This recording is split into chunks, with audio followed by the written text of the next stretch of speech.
Et bon mercredi tout le monde! Ça va bien, j'espère, et j'espère que vous êtes tous en forme, tous et toutes. Alors, on a terminé notre série sur les disputes, les chicanes, les querelles, et là, on va entrer dans une autre série, et je vais apporter des petits changements, parce que j'avais mentionné hier que j'allais amorcer une série sur comment susciter l'admiration de sa partenaire. Mais lors de la préparation, je me suis rendu compte, je dis, avant d'entrer là, je pense qu'il faut que je mette la table sur un point important que j'ai effleuré à un moment donné, mais que je veux élaborer davantage. Pourquoi les hommes se donnent-ils moins dans la relation? C'est une question que les femmes se posent et parfois même, ça fait partie d'un sujet de discussion entre femmes, hein? Que ce soit sur Zoom, autour d'une tasse de thé ou quoi que ce soit. Alors, ça c'est important. Donc, on va passer quelques capsules là-dessus. Pourquoi les hommes se donnent-ils moins dans la relation? Donc, la partie 1 aujourd'hui touche d'une valeur. Et la plupart des raisons qui vont amener des hommes à se donner moins dans la relation, eh bien, c'est à cause que le système de valeurs entre les hommes et les femmes, c'est un système qui est différent. Donc, on a des valeurs différentes, on a des priorités différentes. La vie, évidemment, elle est vue d'une manière différente, donc elle va s'exercer, se pratiquer, se manifester d'une manière différente. Alors, une des valeurs qui est très importante pour les hommes, c'est l'équité, que ça soit équitable. Bonjour Nathalie, merci d'être là. C'est bien le fun. Fidèle au poste. Wow, ça me fait chaud au cœur. Merci. Alors, les hommes valorisent l'équité. Ils aiment ça, ce qui est équitable. Mais les femmes, elles, puis ça on va le voir dans les prochains jours, une des grandes valeurs des femmes, c'est l'amour inconditionnel. Donc, voyez-vous, il y a quelque chose qui se rejoint pas directement. Il y a moyen que ça se rejoigne, mais à prime abord, ça semble comme être deux avenues différentes. On pourrait discuter qu'est-ce qui est meilleur que l'autre, on pourrait passer du temps. Maintenant, l'objectif, c'est pas ça. C'est de comprendre et accepter qu'on est différent. Maintenant, vous allez me dire, ouais, mais moi, je suis une femme, puis l'équité, pour moi, c'est important. Je tiens à rappeler que ce que je communique, on parle toujours de généralité et on n'est jamais 100% masculin si on est un homme et on n'est jamais à 100% féminin si on est une femme. Donc, ça arrive parfois qu'on se retrouve du côté, si on est une femme, du côté masculin et si on est un homme, ça me rejoint. On dirait il y a une partie de moi il y a une partie de ma féminité qui se développe ou qui est présente chez moi en tant qu'homme. Oui, on n'est jamais 100% masculin et 100% féminin. C'est pour ça que je parle de généralité. Je tiens à le rappeler, je vais le répéter souvent, parce que c'est une nuance qui fait toute la différence. OK? Donc, les hommes valorisent l'équité. Bon. Maintenant, vous allez comprendre pourquoi les hommes ont la réputation de donner moins. Et ce qu'il faut vraiment, ce qui est important dans tout ça, c'est le positionnement. Comment on se positionne? Comment une femme va se positionner face à un homme qui se donne moins dans la relation? Premièrement, ce qui est important, ce qui est un incontournable, c'est que c'est pas son intention de base de se donner moins. Il n'y a pas un homme qui dit, moi, il faut que je me trouve une compagne, là, pour que je m'accoule douce, là. Moi, là, je veux qu'elle fasse tout pour moi. Non. Les hommes veulent faire leur part. Alors, c'est important d'avoir ce regard, ce positionnement, de dire, oui, dans les faits, j'ai l'impression, ou je peux amener les faits que mon conjoint ne se donne pas autant que moi dans la relation. Sur le plan relationnel, sur le plan émotionnel, même sur le plan des tâches ménagères, ça peut être le cas. Donc, il se peut que si on observe les faits, si on fait la liste, bon, qu'est-ce que l'homme fait, qu'est-ce que la femme fait dans le couple ou dans la famille, il se peut qu'il y ait un décalage et que l'homme sorte perdant. Mais ce qu'il faut se dire, c'est que c'est pas son intention que ça se passe comme ça. Vous allez me dire, oui, mais pourtant, j'y ai souvent rappelé, oublie pas de faire telle chose, puis j'aimerais ça que tu fasses telle chose pour moi, puis ça n'a pas été fait. OK? C'est possible, ça. Mais vous allez voir, ces éléments-là vont être adressés en cours de route. Ce qui est vraiment intéressant, là, mesdames, c'est que, avez-vous déjà remarqué que chez certains hommes, peut-être pas le vôtre, mais chez certains hommes, au début, ils sont tendres, sont généreux, sont attentifs. Puis, progressivement, ils deviennent passifs, ils deviennent indifférents. Même certains vont dire qu'ils sont téflons, tu sais, dans le sens, il y a comme un mur de protection qui fait qu'il n'y a rien qui pénètre. Donc, progressivement, ils deviennent indifférents, deviennent passifs. Et là, les femmes se disent, « Hey, coudonc, est-ce qu'il a joué un jeu? Est-ce qu'il a voulu en mettre un peu plus pour me séduire? Puis finalement, je me ferais prendre avec le vrai lui. Et là, je suis pris avec le vrai lui. » Alors ça peut être une réflexion qui vous est déjà venue à l'esprit. Dites-vous une chose, la plupart des femmes le vivent comme ça, mais c'est pas obligatoire que ça soit vécu comme ça. Il y a des comportements, il y a des cycles, il y a des patterns qui ont été établis dans la relation, qui ont amené l'homme à être comme ça. Maintenant, mesdames, eh bien, si la valeur chez l'homme, c'est l'équité, eh bien, on doit être équitable. C'est que les hommes, savez-vous qu'est-ce que la majorité des hommes reprochent aux femmes? C'est qu'au début de la relation, là, ils étaient tolérantes, aimantes. Puis, progressivement, ils sont devenus exigeantes et amères. Alors, voyez-vous, des deux côtés, il y a de l'insatisfaction quant à qu'est-ce qui se manifestait au début, puis la réalité aujourd'hui, après les années qui se sont écoulées. Alors, ce qui arrive, c'est que on doit comprendre que les hommes n'évaluent pas le don de soi de la même manière que les femmes. Nous, les hommes, puisque la valeur, c'est l'équité, c'est comme si, inconsciemment, on accordait des points à un don de soi. OK? Un exemple bien concret. Un homme a travaillé fort durant une journée. Il dit, dans sa tête, c'est comme si hey, j'ai déployé une énergie ou un don de moi de 5 points. Il arrive à la maison et se dit, moi, puisque j'ai donné 5 points, et ces 5 points-là, là, merci beaucoup, ces 5 points-là, là, ben, c'est pour que j'apporte un salaire, pour qu'on vive ce qu'on vit, pour que où est-ce qu'on habite, on puisse avoir un toit, de la nourriture, se payer ce qu'on doit se payer pour vivre. Donc, ma contribution vaut 5 points. Et j'arrive à la maison, et qu'est-ce que je reçois? En termes d'accueil, en termes d'appréciation que j'ai donné une énergie de 5 points, je reçois comme accueil 1 point. Donc l'homme, il se dit, ouais, l'énergie que je mets pour elle, qui est pas directement pour elle, mais indirectement pour elle, parce que je travaille pour elle. Vous allez dire, elle aussi, elle travaille.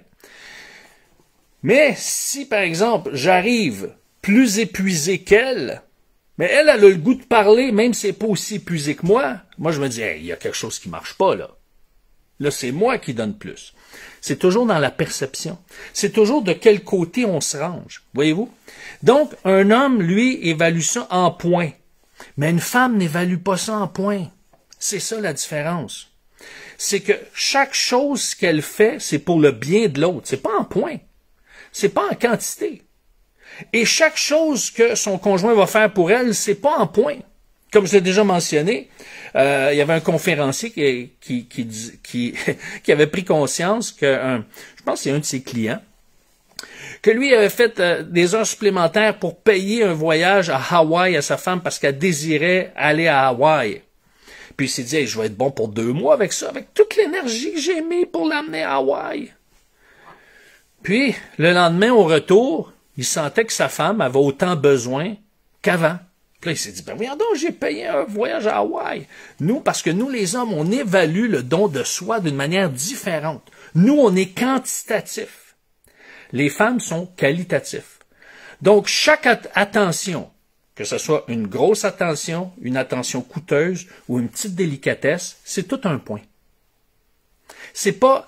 Donc, pour nous, on se dit, ah, ça se peut pas. C'est pas équitable que un voyage à Hawaï, c'est un point, puis un petit massage dans le dos, c'est un point. Voyons donc. Ça ne fonctionne point. Alors, ce qui arrive, c'est que c'est une évaluation différente des choses. Il faut juste l'accepter, que c'est comme ça. Maintenant, on peut se dire, ouais, mais c'est bien différent. Ben exactement. Et c'est pour ça que John Gray a appelé ses livres Mars et Vénus. On vient de 2 planètes, mais on se rencontre sur Terre. C'est là qu'on vit notre réalité.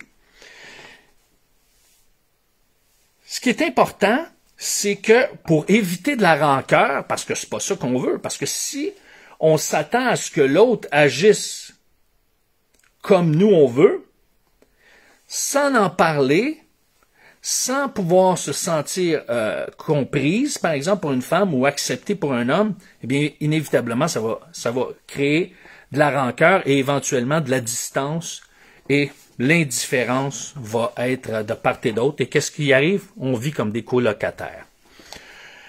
Et ça, c'est au mieux. Ça, c'est au mieux, parce qu'on peut vivre comme des colocataires, il n'y a pas de tension, tout va bien, chacun fait ses affaires. Mais c'est pas l'amour, c'est pas l'harmonie. Donc, il y a peut-être une paix, mais c'est pas l'amour et l'harmonie. Donc, ce qui est important pour une femme, et ça, messieurs, faut le comprendre, c'est qu'une femme a besoin de voir sa nécessité de base être rencontrée, avoir un toit, que l'homme contribue justement à amener de la nourriture sur la table. Donc, la majorité des femmes travaillent à l'extérieur ou donc contribuent à ce que ça fonctionne dans le foyer, que ce soit par un travail rémunéré ou non. Donc, il y a une contribution normalement des deux, et ce qui fait en sorte que les deux contribuent à la vie du foyer.